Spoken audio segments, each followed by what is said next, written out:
but it was that mindset shift that, hey, let's stack as much cash as we can first before going in and doing it the other way. And I think most people get in that paycheck to paycheck mentality. They're living hand to mouth because they haven't adopted that mindset shift. Welcome to the Profit First REI podcast, where real estate investors master financial management, eradicate entrepreneurial poverty, and learn to be profitable from day one. Now for your host, David Richter.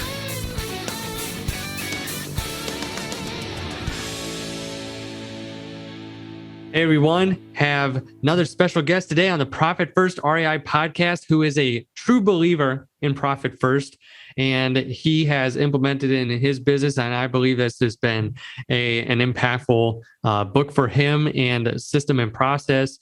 So we have Nick Perry. You've probably heard of him. I feel like I see him everywhere in all these different groups, and honestly changing and transforming a lot of lives too.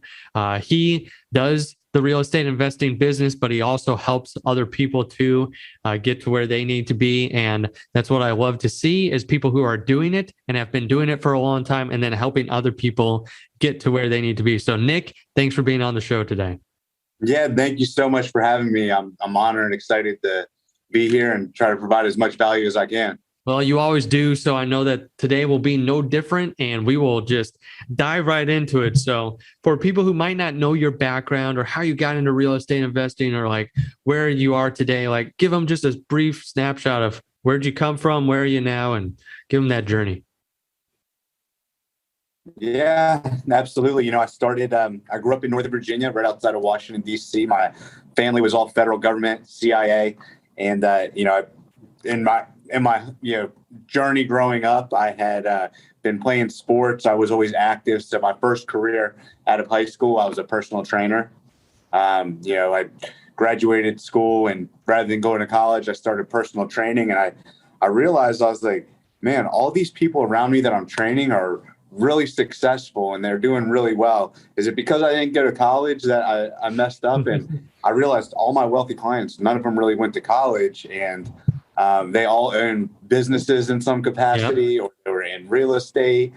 And so through interviewing my clients, I realized, I need to find a vehicle that's going to allow me to create, the money I want, live the lifestyle I want. And, it ended up turning out to be real estate. So I stopped trading my time for money, and, I moved out of my home city in Northern Virginia. I'd grown up there. I didn't want to go to work for the federal government and climb the corporate ladder there. I wanted to go be an entrepreneur. And so kind of on a whim, I was just coming up to the end of my lease in Virginia. I decided, well, I'm just going to go down to Austin with the limited savings I have. I think I have like $5,000 or $7,000 to my name. And I relocated and started watching YouTube videos, trying to figure out what my next move was going to be. I didn't know it was going to be real estate, but it's a different opportunity. Resonated with me. It's what made sense. And so that was it. I started putting out marketing, and it was a long road to get where I'm at. That was 7 years ago, and that was kind of my journey into real estate. Okay, awesome. And then you're doing stuff to help others today too, and helping others, reach those goals, reach their potential. And so why don't you talk a little bit about, like where you are today in your business, and, because like we talked about even before jumping on this call, like that is your main business. Your main business is still the real estate that you do. So talk a little bit about what you're doing right now in the real estate, and then how you help other people as well too. Yeah. So, I've been very, very fortunate in real estate. I've got a tremendous team. So I live in Miami Beach, Florida. My team's in Austin, Texas. I've got, a small lean team full of great people. I've got 8 people in my real estate company. We do anywhere from $250,000 to $400,000 a month between flips, wholesales, et cetera. And then we also hold rentals. So we're actively buying 3 to 4 single family rental properties every month. We're purchasing mobile home parks. I just closed on 48 units last week. So we're, doing great with just a small team. You don't need a ton of people. You just need the right people. And, it's allowed me freedom. Basically I'm not going to sit here and say I'm doing a lot. My team is doing the majority of everything. I'm, 33 and pretty much like semi-retired. I don't have to work anymore. Yeah. So yeah, that was a very pie in the sky, unrealistic, thought when I first started this, that I would be, 33, basically semi-retired, able to do what I want when I want, travel the world, and, have a great, financial income at the same time. Yeah. But, it didn't start off that way. I had to go through a lot of ups and downs, and, a lot of seminars and everything to get it dialed in. So, now that hindsight's always 20/20, right? Right. Yeah. Where I'm sitting right now, I'm like, it's always, oh, well, if I would have just known what I know now, I could have done it in a fraction of the time. Well, that's the great thing about, mentorship and stuff like that, is you can pay for the fast pass and just get to where you want to go in a much shorter amount of time. So we have a mentorship program called the Figure Cartel, where we've got students and mentees coming in, and we're helping them, from where they are right now to get to that multiple 7-figure a month mark in their real estate business. And because I've already been through all the challenges, I'm seeing tremendous results from all the students, because they're all go-getters. They're all wonderful people, hardworking. And so I'm giving them the resources and the information, and it's just been great to watch, so many people's businesses transform. Yeah. So then I love what you said, being 33 and, having this business that you're kind of, like you said, semi-retired, like you don't have to work. What were some of those things that were key along your journey that made the big difference to where you got to today? I know investing in the education and whatnot, but, some people say it's the people that you hire and it's the systems and whatnot, but like what for your personal journey helped get you to where you are today? In terms of tangible things that you can take away, because a lot of it was development of myself. There you go. Yep. So your business is never going to outgrow you. You have That's to, good. Right? If you're $100,000 a year person, you're going to be $100,000 a year company. Yep. If you're a $10 a year person, you're going to have a $10 million a year company, but your company will never outgrow you. So that's why it's very important to not only work on, the business and practical tips, which I'm getting ready to give you right now, but also be continuing to, get better as a person in all areas of your life, because it filters into the amount of revenue you make. So focusing on your mind, your health, your fitness, your faith, and then your finances will expand from there. But really what is, been my X factor has been where I'm really good at digital online advertising. So, in terms of lead generation, we do all pay-per-click. So I don't do any cold calling or direct mail or texting. I do all online. People go to my website, fill out my form, and we reach out to them. So that's been huge, because those leads convert at a much higher rate than like a direct mail lead or a cold calling lead. It only takes us 11 leads to get a deal here. Wow. As opposed to, some of the traditional forms of marketing where it could take you 40 to 60 leads to get a deal. Mm-hmm. So you just look at that, that completely changes a business. You're way more efficient. My guys only have to talk to 11 people to get a deal, where other companies are having to talk to 3-4 times more people. Oh yeah. So we're locking up contracts 3 or 4 times faster, and we're getting 3 or 4 times more deals than, our competitors. So that's, a big tangible takeaway. And then, the people that I have on my team are, top-notch A players. I've hired and fired a ton of people, and, I've got really good at, being able to identify A players and hire and retain top talent. Yeah. That's usually what we hear, is the people that are doing it at a high level are not just going after anyone. They're going after the right people. And someone said it really, really well on a podcast. They said, I'm hiring thinkers, not doers anymore. Like I want someone who's going to think through the problems and implement and get the, like the high level. So I don't have to, like you said, semi-retired, you don't have to be there because you probably don't have to make a lot of the day-to-day decisions anymore inside of the business. And that comes from hiring those high level people. So that's awesome. And I think that's a lot of value there. If you just rewind the podcast a little bit, just listen to those practical advice. But what he said too about working on yourself, that's the biggest thing. And I think that's probably one of the biggest things with Profit First as well too, going into that and really understanding who you are and how you interact with your money and how you interact in the mindset you have behind it of, are you paying yourself first? Are you making sure that profit's a priority? So that way you can carry those out. So I guess, can you speak to that, how the transformation maybe in the business or in your life came when you read that book and then you started implementing, that system? Yeah, it became a lot clearer because, when you pay yourself first, that's what allows you to go out and create additional opportunity for yourself. If you're just paying bills first, whether that's business bills or personal bills, you're never giving yourself the ability to go beyond that, right? Because there's it's never that you're always going to spend to your capacity. So I wasn't able to really create additional streams of revenue for myself until I implemented Profit First. Once I started paying myself first, putting that into a separate account, that grew pretty quickly because I've got a really good real estate organization. And then, next thing you know, I'm looking at all this money and I'm saying, okay, well, what do I do with it? I need to invest it into assets, rental property. I need to buy, I own oil and gas wells here in Texas. I have commercial property, mobile home parks. And so that's what it's allowed me to do.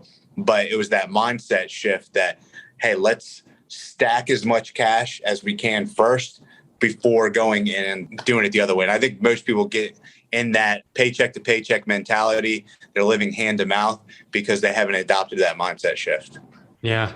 I think that is huge because it is hand to mouth, the deal to deal cycle. It's like, it's not why you started real estate. It wasn't to go from one rat race to another, in a worse one. So yeah, I totally understand that. And that's awesome. And I love what you've done with your business, how you're helping other people and how you've grown, and like, that's awesome. 33 years old, semi-retired. I think a lot of people can just learn that what you said there, working on yourself, working on your business, and then hiring the right people, getting those right people in there and where you want to go to. And I think I don't know if you would agree with this, but I think it's something that you need to sit down and have that personal conversation with yourself too, of like, do we want to scale and grow? Like, do I want a team of 8 people or whatnot? Or do we want to stay small? Or like, is that something that you had to sit down at one time and say, you know what, this is where I want to go?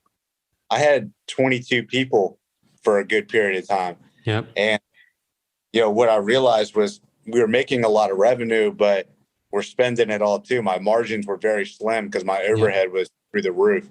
So I went in, basically cleaned house. I got rid of all of my people except for my top performers. And you know what happened? My business, the revenue and the amount of contracts and the amount of closings we had was the same, but my expenses were down here. Yeah. So I had all this extra money with way less headache because I'm only dealing with my top guys. And, that was something that was a big shift for me was, more leads plus more people doesn't equal more money that you're taking home to your family. And that's why we got business at the end of the day was, for the freedom and lifestyle that it provides. And so I'm all about, bottom line net profit. That's all that matters, right?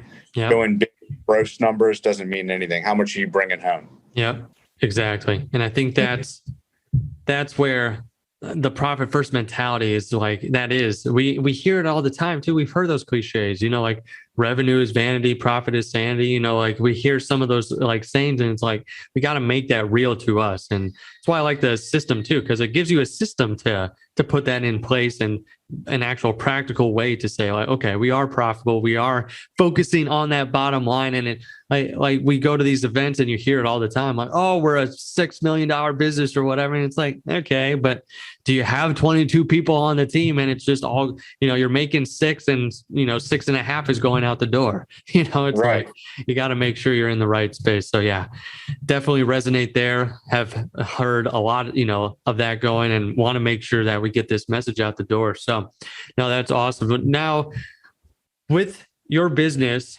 and with the seat that you're in, do you still manage it from a numbers perspective? Like, are there KPIs that your team brings to you to make sure that you're on track still? Or are you like in that to where that's basically your role now inside of the business is just measuring those numbers? Or do you still meet with the team? Yeah. Or like, what do you? Yeah. I mean, it's just one of my companies, right? Okay. So it's just one of my companies.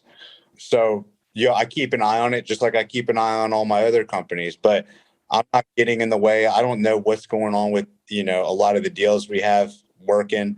Yeah, I know I got 14 fix and flips going on right now. I couldn't give you a single address for one of them. I got probably like 20 wholesale deals. I've got multiple rentals I'm buying right now, and I couldn't tell you an address on any of them. I couldn't tell you how much I'm buying them for or anything like that.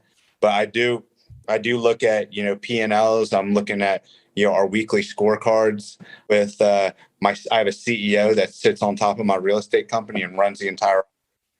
And so he reports to me. Yep. That's the extent of it.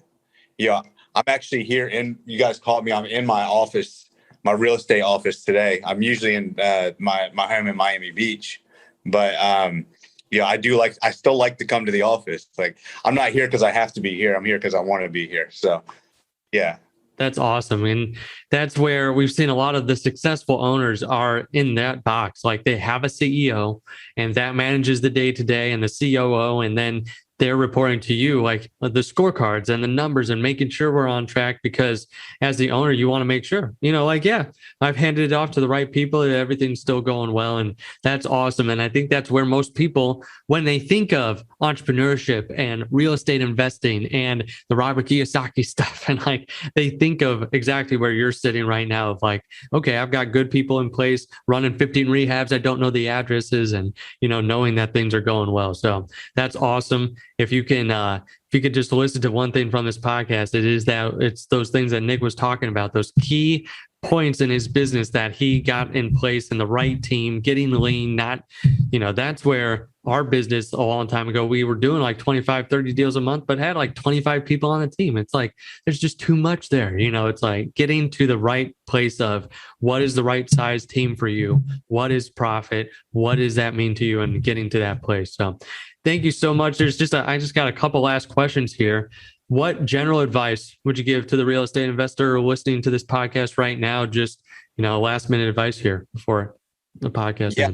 Advice is really the biggest thing. If you guys are trying to, get to where you're trying to go the fastest. And I wish I would have known this earlier on is, just find who's already doing it, find who's in that position already. And whatever it takes, go work for them, pay them. If they got a mentorship, sign up for it. Because I don't know about you, but I like to pay for speed. Like when I go to Disney, to get the fast pass and just like do what I need to do so I can get it done. So if you're committed to your success, I'm a byproduct. Also, a lot of great mentors that have poured into me. Mm-hmm. Paid them for their knowledge, and I continue to pay for knowledge. I continue to, go to seminars to learn. So, continue to learn. And, the biggest thing is also focus, right? If I had to give you guys one piece of tangible advice, especially now we live in an Instagram society where our attention is everywhere. Stay laser focused. If you're listening to this right now and you're a wholesaler, will be the best wholesaler before you start jumping into Airbnb arbitrage. And now you're doing, owner finance. And now you're doing, crypto. And next thing you're doing e-com. And like, you'll just never get good at anything if you can't stay laser focused. Like one thing that I did that was beneficial was I didn't touch any other industries for the first, I would say 5.5, 6 years. I was laser focused. I'm talking, 60, 80 hours a week, just doing single family real estate, nothing else. I just became, an expert at that. So become an expert in one lane and you're going to go much further. It's going to open up doors for all of that other stuff in the future, but don't put the cart before the horse. Bam. That was awesome. That was good stuff right here. And make sure you find someone who's been where you are, where you want to be, and then follow them, figure out how to work with them or provide value to them, whether that be through the mentorship if they've got it formally, or working for them for free, or whatever you have to do to get in the door there, like Nick said, and then being laser focused. That is so important. Such a relevant message for today. Like you said, we live in that just very unfocused society, and just notifications going off everywhere from every which direction, giving everyone access to our most precious commodity, time, all the time. So just be very laser focused there. So Nick, huge value today. How could people provide value back to you, the listeners, and what do you have going on, the 7-Figure Cartel, or how do you want to connect with people? Yeah, man. First of all, thank you so much. It's been an honor, but reach out to me on Instagram. Pretty good there. It's just, you can find me. It's just my name, Nick Perry, and then REI, like real estate investments. So Nick Perry, REI. I'm always putting out content on there. I try to, provide as much value on Instagram as I can. And then if you guys are, interested in joining the mentorship, you can click the link in my bio and learn a little bit more about it. If you have any questions on it, just let me know. Cool. Well, there you go. And Nick's worth following, and Nick is worth working with if you want to get where you need to go in real estate investing and getting to that next level. And Nick is that next level investor. So make sure to follow his content, always providing value. Nick, thank you so much for being on today. It was an absolute honor to have you. Thank you. We'll see you soon.